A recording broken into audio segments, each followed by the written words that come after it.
Ya está con nosotros en la línea telefónica el ex congresista Wilder Calderón, ex congresista priista que creó la ley la ley para chinecas, que luego esta ley fue arrasada por un decreto donde se le da un asiento en el directorio a Chinecas, y hoy estamos viendo que Chinecas llegó a foja cero. También al proyecto Corina, que hasta ahora se mantiene olvidado. En los últimos años hemos visto la degradación de la política en el ámbito del Congreso y en el ámbito del Estado. Y no nos damos cuenta. Por ejemplo, hay algunas cifras que se han dicho respecto, por ejemplo, al tema de corrupción. Pero lo que no se ha dicho con mayor énfasis es que en los últimos 10 años 40.000 millones de soles ha gastado el Estado peruano en consultorías.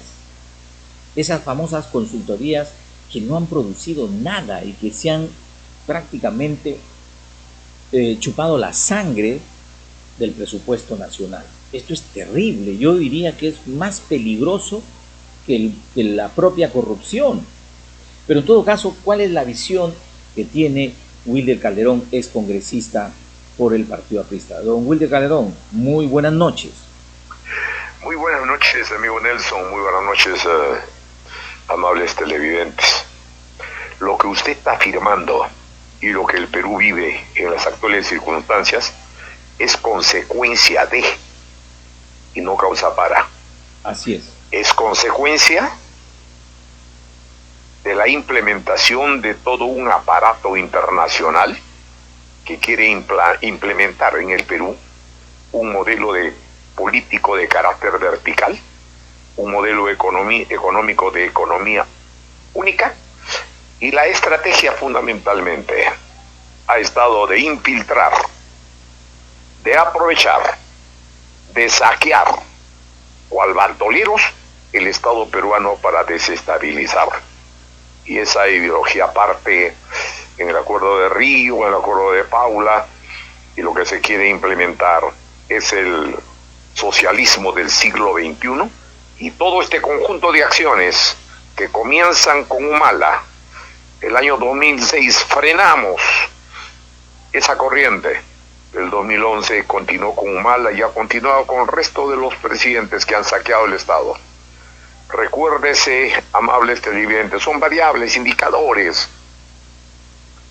¿Cuántos millones de endeudamiento han hecho los presidentes Humala y los que lo han seguido? Vean ustedes un indicador. Y saben ustedes que al hacer el endeudamiento por la colocación de esos dineros hay comisiones que nadie habla. Solamente Humala endeudó más de 45.000 millones de dólares. Imagínense. Y entonces todo es el corifeo, pero todo esto es pues el tema de fondo, que hay que separar la paja del trigo.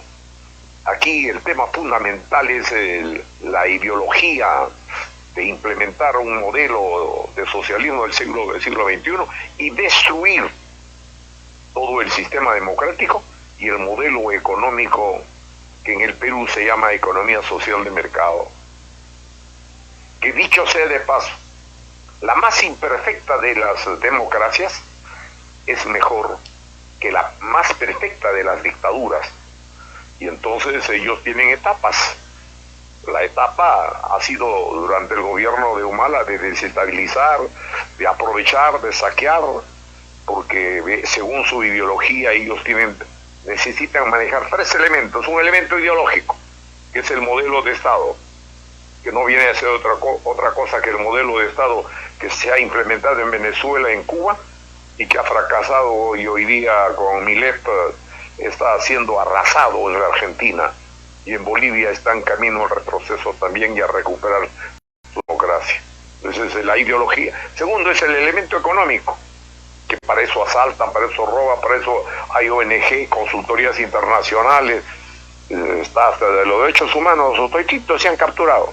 ¿Cuánto daño le ha hecho al Perú esto que le llaman los caviares, las ONGs, las famosas consultorías. Es un poder que ha entrado suavecito en el Estado y se han apoderado de los ministerios, ¿no? Ellos han creado, por ejemplo, las gerencias de desarrollo social en las municipalidades. Ellos han creado las gerencias de desarrollo económico en los gobiernos regionales, en los gobiernos distritales. Y estas gerencias no producen nada. ¿O sí? No produce nada porque es una parte de una estrategia de implementación de su plan a largo plazo que tienen, y por eso en los procesos electorales que se avecinan hay que separar pues muy bien la arena del agua, y definitivamente hay que estar por los candidatos que representen la libertad, la democracia, la transparencia, la honestidad, que representan la verdadera voluntad de servir y no de servirse. Por eso yo siempre decía, dime qué has hecho antes para ver qué cosas haces ahora y qué harás después.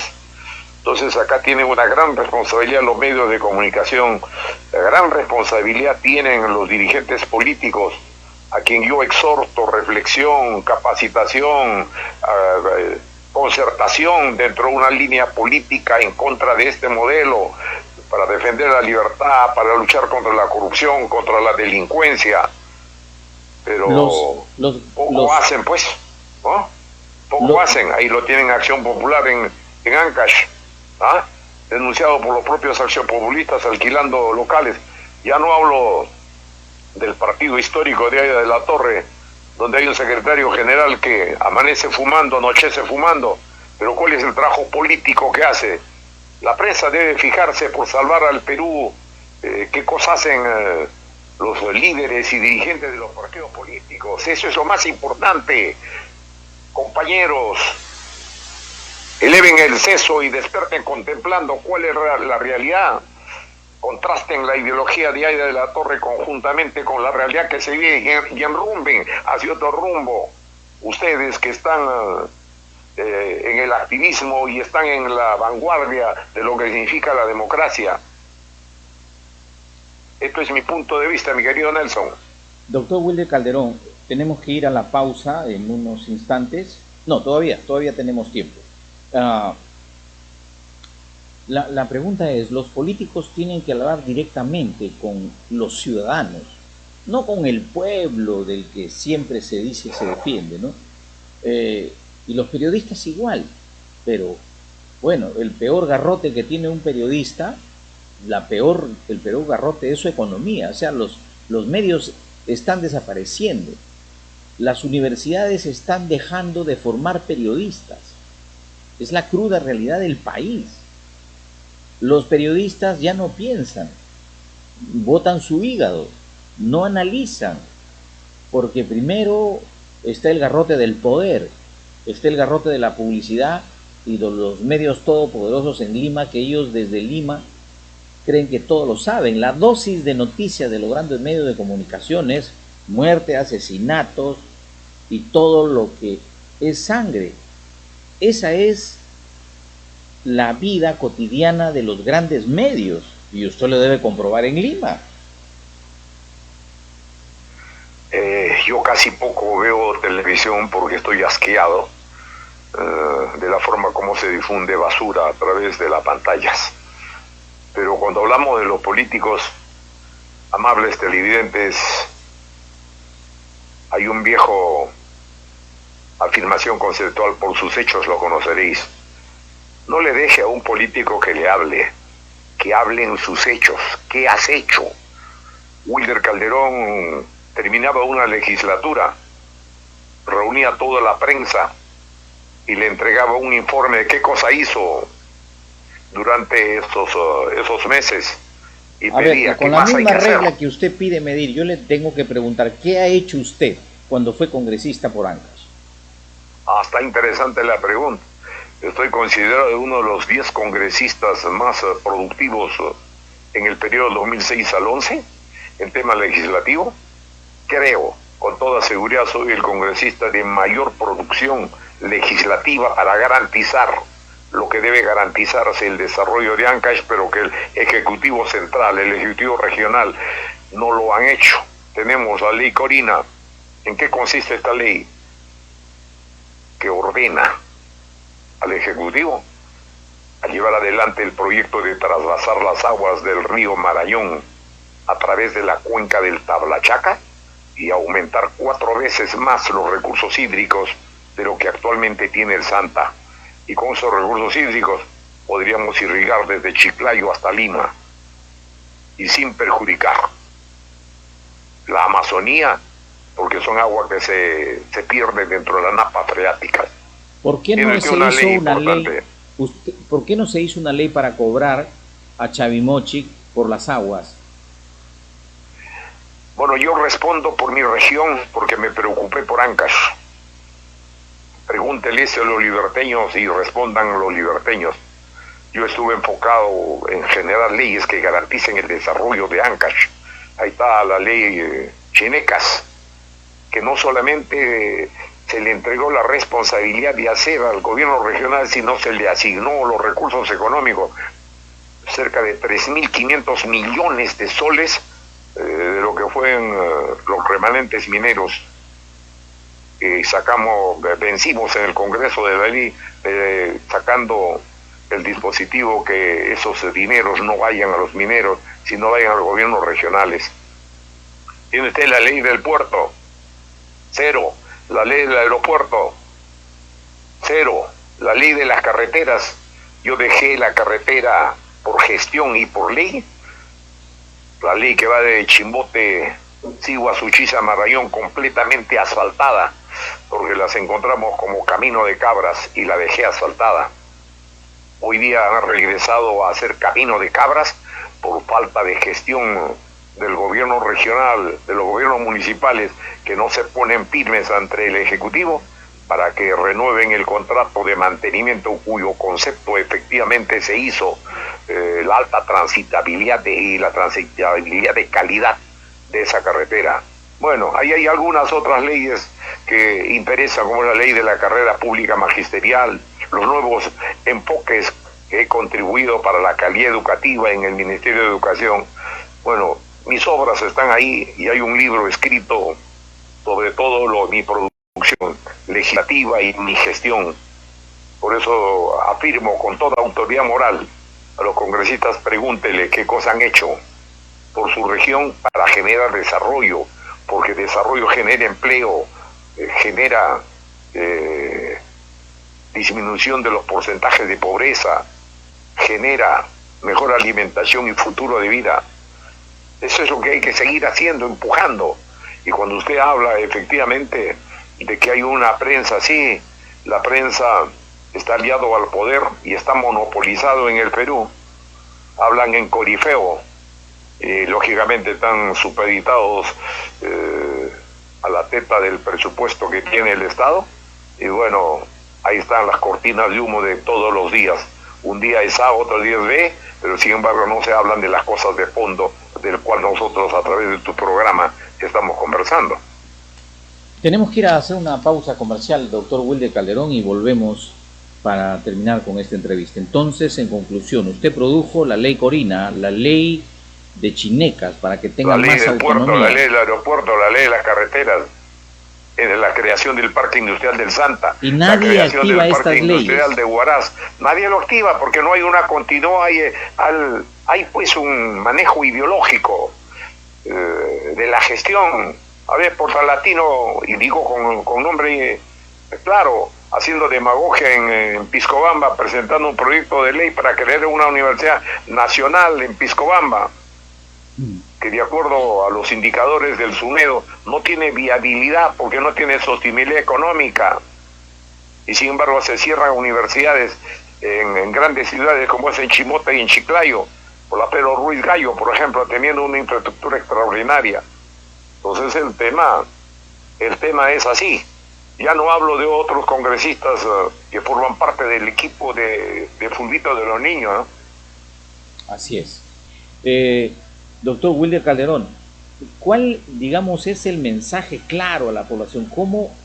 Porque usted es aprista, usted es político, seguramente va a seguir siéndolo, va a intentar reingresar a la política. ¿Cuál es la recomendación al ama de casa antes de votar, al joven, al negociante, al comerciante, al ambulante, para ya no vivir en un país subdesarrollado. ¿Aló? ¿Me escuchó, doctor Wilde Calderón? Amigos televidentes, amigo Nelson, yo lo que Wilder Calderón está en sus cuarteles de invierno político dedicado estrictamente a la academia. Yo me muestro partidario políticamente de que en los partidos políticos y específicamente al partido que he pertenecido porque no me he reinscrito y sigo siendo el discípulo de las ideas de la más avanzada que tiene en Latinoamérica, que son las ideas de la libertad, la democracia y la justicia social. Yo me muestro partidario de la renunciación de los viejos políticos. Deben dar paso a las nuevas generaciones. Es el tema primero que hay que hacer en la política. Ya pues, en los partidos políticos saquen esos que están acostumbrados a hacer lobby, que no trabajan pero tienen dinero, pues, tienen las viejas mañoserías. Saquen pues a eso. Yo soy partidario de la renovación. Las generaciones jóvenes deben entrar. Y la juventud no solamente debe ser aspecto cronológico, sino la juventud de ideas, de conceptos que estén enmarcados en sintonizar las ideas en torno a la realidad que vive el mundo. Hoy día vivimos un mundo globalizado, un mundo de desarrollo científico, tecnológico. Estamos hablando de nuevas ciencias como la nanotecnología, estamos hablando de la robótica, estamos hablando de inteligencia artificial. Ya no podemos manejar los partidos políticos, mis queridos amigos televidentes, en los viejos conceptos del siglo pasado. Paralelamente de la renovación debe haber cambio. Oiga usted, yo siempre le he dicho a los muchachos que vienen a consultarme, hagan proyectos de qué alternativas hay que hacer en cada uno de los sectores económicos, en cada una de las realidades regionales. Y están trabajando. Muy pronto estoy seguro que van a dar la sorpresa presentando lo que ellos llaman el proyecto de desarrollo social del Perú. Entonces, y eso deben hacer todos los partidos políticos y mandar a la sepultura los partidos empresa, los partidos con nombre propio, si no sean partidos efectivamente que estén comprometidos con el desarrollo, que estén comprometidos con las personas y no con intereses individuales ni grupales desde el punto de vista económico. Ahí tienen ustedes el gobierno regional, evalúen, ya estamos en el 9º mes, ¿cuánto tiene de ejecución presupuestaria? Llega diciembre, van a devolver el dinero al presupuesto nacional y nuestro Ancash están ahí, las carreteras como camino de cabras, existen la orfandad, existe el crecimiento de la pobreza. Entonces eso es lo que hay que hacer. Ese es el pensamiento que tengo. Yo quisiera compartir con usted, resumiendo ese concepto, ¿no? A nuestro país, y esto es un mensaje para todos los jóvenes, le hace falta dar dos grandes pasos, dos grandes saltos. El salto generacional, lo que usted acaba de decir, jóvenes a la lucha, como alguien dijo en los tiempos de Aya de la Torre, jóvenes a la lucha, viejos a la tumba, en el buen sentido, ¿no? Y el gran salto tecnológico que necesita el Perú, modernizar su Estado, un Estado con muy buena capacidad virtual. Esos dos grandes saltos tenemos que darlo y eso está en manos de la juventud peruana. Efectivamente, así es, hay que sintonizarse con lo que vive el mundo. Vean ustedes los tigres de Asia, ¿qué han hecho? Lo que han hecho es eso, lo que usted está pidiendo. Yo a algunos asesores de la presidenta Bolívar he recomendado que tomen el modelo japonés, el modelo de Singapur, que manden a las mejores universidades donde hay desarrollo científico y tecnológico a la juventud y regresen señores comprometidos para hacer desarrollo.